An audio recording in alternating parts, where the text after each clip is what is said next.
Hello students, today in this video we will discuss about the mechanism of transmission of nerve impulse through the synapse। तो सबसे पहले बात करते हैं what is synapse। तो synapse क्या होता है क्लास, मैंने आपको पहले भी बोला है synapse is the junction, it is the junction between the two neuron. दो न्यूरॉन्स के बीच के जंक्शन को हम क्या कहते हैं, साइनेप्स कहते हैं। अब देखो, सपोज एक रिसेप्टर था, दैट वॉज आवर हैंड, और मैसेज किसको देना है, हर चीज़ को ब्रेन को। अब ब्रेन से आपके रिसेप्टर से ब्रेन तक पूरी एक चेन ऑफ न्यूरॉन्स होती है जो बंडल्स बनाती है, जैसे नर्व बोलेंगे हम लोग। अब देखो, एक न्यूरॉन था, अब रिसेप्टर से इसको मैसेज मिल गया, इसने क्या किया, डेंड्राइट्स ने किसको दे दिया, साइटोन को, साइटोन ने एक्सोन तक दे दिया। एक्सोन में आपने पढ़ा लास्ट वीडियो में कि किस तरह से वो एक्सोन एंड तक आ गया। अब एक्सोन एंड से नए न्यूरॉन तक कैसे ट्रांसमिट होता है, ये सिग्नल किस तरह से एक एंड से दूसरे पर जाता है, जिसके दोनों के जंक्शन को ही हम क्या कहते हैं, साइनेप्स। तो इस वीडियो में हम क्या पढ़ेंगे, इस साइनेप्स से, इस जगह से एक जगह एंड से दूसरे डेंड्राइट तक आपका सिग्नल ट्रांसमिशन कैसे होता है। सो देखते हैं कैसे होता है। तो देखिए क्लास, मैंने इसको, इसी चीज़ को, ये जो एक एंड है और अगले का डेंड्राइट है, इसको एनलार्ज व्यू में दिखाया है कि बड़ा अगर हम बनाते हैं तो ये कैसा दिखता है। देखो, अब ये था एक्सोन का एंड, जिसको हमने इस तरह से पॉइंटेड एक बड़ा सा दिखाया है, that is your axon ending. और ये क्या है, ये दूसरे डेंड्राइट की शुरुआत है, दैट इज़ द स्टार्टिंग। और इन दोनों की जंक्शन को हम क्या कहते हैं, साइनेप्स कहते हैं। तो साइनेप्स से ऊपर वाली मेम्ब्रेन को क्या कहेंगे, प्री साइनेप्टिक, यानी साइनेप्स से पहले यानी प्री, साइनेप्स के बाद वाली क्या होगी, पोस्ट साइनेप्टिक मेम्ब्रेन, यानी साइनेप्स के बाद वाली मेम्ब्रेन। और इसके ऊपर देखो यहाँ पे क्या होता है। अब मैंने आपको बोला, हमने लास्ट वीडियो में पढ़ा किस तरह से एक्सोन एंड तक सिग्नल पहुँचता है। नेगेटिव चार्ज बाहर है, बाहर अंदर क्या है, पॉजिटिव, यानी हमारा एक्शन पोटेंशियल है, जो इम्पल्स है वो यहाँ तक पहुँच चुका है। अब एक्सोन एंड में क्या होते हैं क्लास, यहाँ पे कुछ वेसिकल्स होते हैं। वेसिकल्स कुछ नहीं होते हैं, जस्ट स्फेरिकल स्ट्रक्चर होते हैं, जिनके अंदर कोई ना कोई केमिकल होता है, उन्हें वेसिकल्स कहते हैं। ये वेसिकल्स कहाँ पे हैं, आपके साइनेप्स वाली साइड है, इसीलिए इन्हें क्या कहा है, साइनेप्टिक वेसिकल्स कहा है। इन साइनेप्टिक वेसिकल के अंदर जो केमिकल भरा होता है उसे हम कहते हैं न्यूरोट्रांसमीटर। न्यूरोट्रांसमीटर क्यों बोला, देखो न्यूरॉन के अंदर इंफॉर्मेशन को ट्रांसमिट करेंगे, ये इंफॉर्मेशन को क्या करेंगे, ट्रांसमिट करेंगे, वो भी कहाँ पे, न्यूरॉन के अंदर। तो नाम से इंडिकेट हो गया, इसीलिए इनका, इन केमिकल्स को क्या बोला है, न्यूरोट्रांसमीटर। जब सिग्नल यहाँ एंड तक पहुँच जाता है, ये किसको एक्टिवेट कर देता है, इन किसको, इन साइनेप्टिक वेसिकल को। साइनेप्टिक वेसिकल को इसने क्या कर दिया, एक्टिवेट कर दिया। एक्टिवेट करके ये क्या करने लग जाते हैं, साइनेप्टिक वेसिकल्स मूव करने लग जाते हैं, कहाँ पर, इस साइनेप्स के ऊपर, यानी ये जो क्लेफ्ट बचा है, जगह बची है, जिसे हम क्या कहते हैं, साइनेप्टिक क्लेफ्ट कहते हैं, ये यहाँ पर पहुंच जाएगा। ये सारा ये जो साइनेप्टिक वेसिकल है यहाँ मेम्ब्रेन तक आएगा, प्री साइनेप्टिक मेम्ब्रेन तक, और आकर यहाँ पे क्या हो जाएगा, बर्स्ट होकर ओपन हो जाएगा, और जितना भी न्यूरोट्रांसमीटर है वो इस साइनेप्टिक क्लेफ्ट में रिलीज़ हो जाएगा। अब ये जो न्यूरोट्रांसमीटर है, इसको रिसीव करने का काम कौन करेगा, यहाँ पे क्या होते हैं, रिसेप्टर होते हैं। अब ये क्या रिसीव कर रहे हैं, केमिकल रिसीव कर रहे हैं, तो इन रिसेप्टर को हम क्या कहेंगे, कीमो रिसेप्टर। यहाँ पे पोस्ट साइनेप्टिक जो मेम्ब्रेन है, इसके ऊपर क्या होते हैं, कीमो रिसेप्टर्स होते हैं। Post synaptic membrane contain some chemo receptor, जो इस केमिकल सिग्नल को क्या करेंगे, रिसीव करेंगे, और जैसे ये रिसीव करेंगे यहाँ पे क्या प्रोड्यूस हो जाएगा, इम्पल्स आ जाएगा, और फिर यहाँ पे डेंड्राइट के अंदर क्या आ जाएगा, नया सिग्नल, जो फिर ये साइटोन को देगा, फिर एक्सोन तक जाएगा, फिर एक्सोन एंड पे जाएगा, और फिर से नेक्स्ट न्यूरॉन तक जाएगा। देखो, इसे एक फ्लो चार्ट के साथ समझते हैं। सबसे पहले डेंड्राइट में गया, देन डेंड्राइट ने अपने साइटोन को दे दिया, एक्सोन में ट्रांसमिट हो गया, फिर एक्सोन एंड के पास आया। जब एक्सोन एंड के पास आया तो इसने किसको एक्टिवेट कर दिया, साइनेप्टिक वेसिकल्स को। साइनेप्टिक वेसिकल्स ने क्या किया, वो प्री साइनेप्टिक मेम्ब्रेन तक गए और वहाँ जाके क्या हो गए, बर्स्ट हो गए,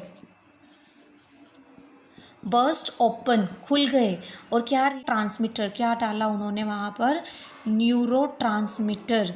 और अब वो न्यूरो ट्रांसमीटर का क्या होगा, न्यूरो ट्रांसमीटर कौन रिसीव करेगा, आपके कीमो रिसेप्टर्स रिसीव करेंगे, जिसकी वजह से अगले न्यूरॉन में भी क्या आ जाएगा, इम्पल्स जनरेट हो जाएगा।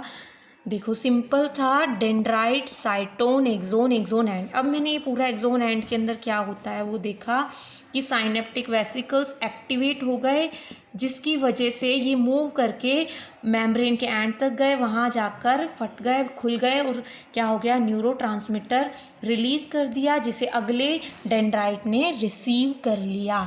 तो क्लास अब देखो इसके लिए जो इसका मूवमेंट हुआ, इसके लिए से किसकी रिक्वायरमेंट होती है, एनर्जी की। और energy power house of the cell किससे मिलेगी, माइटोकॉन्ड्रिया से।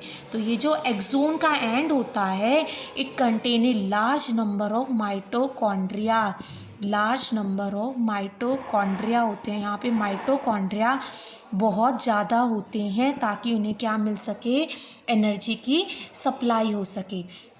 अब देखो क्या है, अब आप लोगों ने ये अच्छे से समझ आ गया होगा कि किस तरह से इम्पल्स आया, वेसिकल को एक्टिवेट किया, ये बर्स्ट ओपन हो गया, जिसे किसने रिसीव किया है, आपके कीमो रिसेप्टर ने।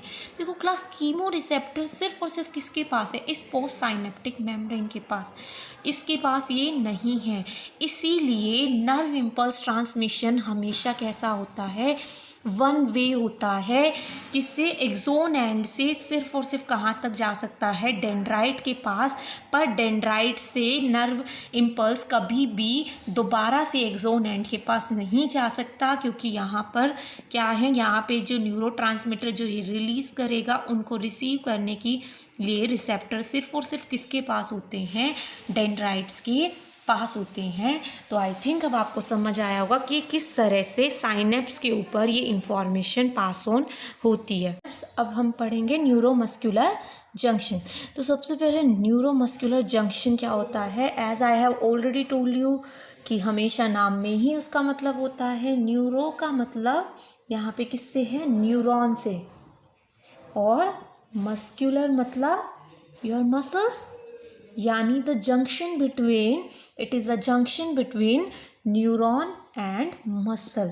देखो क्या होगा, आपने पढ़ा न्यूरॉन और न्यूरॉन के बीच का जंक्शन, जिसे हमने बोला साइनेप्स, इसे हमने क्या बोला, साइनेप्स।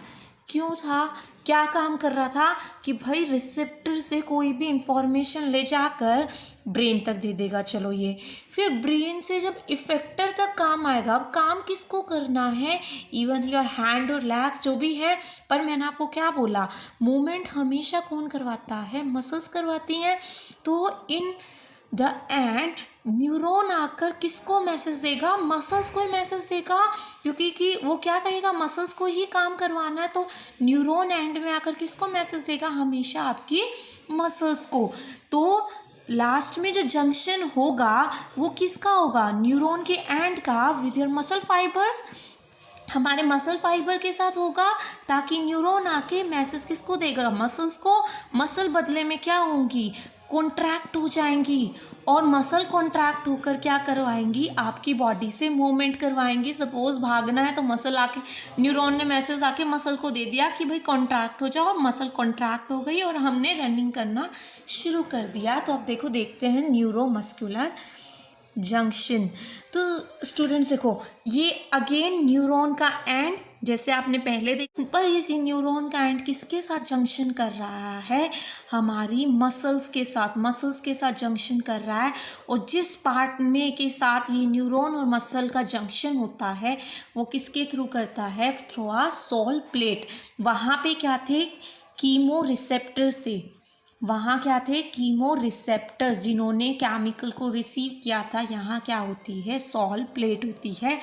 वही होगा यहाँ पर क्या होगा, एक्शन पोटेंशियल जब पहुँचेगा वो किसको एक्टिवेट करेगा, साइनेप्टिक वेसिकल्स को। साइनेप्टिक वेसिकल माइटोकॉन्ड्रिया से एनर्जी यूज़ करके उसके एंड तक जाएंगी और जाकर यहाँ बर्स्ट ओपन हो जाएंगी, न्यूरोट्रांसमीटर रिलीज़ कर देंगी। न्यूरोट्रांसमीटर को कौन रिसीव करेगा, इस बार मसल्स। पिछली बार क्या कर रहा था, डेंड्राइट रिसीव कर रहा था, पर इस बार हमारी मसल्स रिलीज उसे एक्सेप्ट करेंगे। जैसे ही मसल न्यूरोट्रांसमीटर लेती हैं, मसल्स के पास मसल सेल है ना, तो मसल सेल में क्या होगी, एंडोप्लाज्मिक रेटिकुलम, वो क्या रिलीज करने लगती है, कैल्शियम आयंस, जिसकी वजह से मसल्स में क्या होने लगता है, कॉन्ट्रैक्शन होने लगता है, जिसकी वजह से क्या होगा, मसल का मूवमेंट होगा। जैसे ही कॉन्ट्रैक्शन होगा मसल क्या करेंगी, मूव करेंगी। सिंपल है, देखो फ्लो डायग्राम से समझते हैं। इम्पल्स कहाँ पे जाएगा, एक्सोन के एंड तक, पर इस बार और क्या रिलीज करेगा, न्यूरोट्रांसमीटर। कौन रिसीव करेगा, सॉल प्लेट, और बदले में क्या हो जाएगा, मसल का कॉन्ट्रैक्शन हो जाएगा। तो student, this was your neuromuscular junction, कि किस तरह से न्यूरॉन्स मसल्स में मूवमेंट करवाते हैं। क्वेश्चन आ सकता है कि आपकी मसल्स का मूवमेंट किस तरह से होता है, then you have to tell about the neuromuscular junction. Hope आप सभी को पूरा ये नर्व मैकेनिज्म समझ आया होगा। फिर भी अगर आपको कोई क्वेरीज है, इधर you can leave them in the comment section और you can ask directly from me. Thank you so much for watching the video.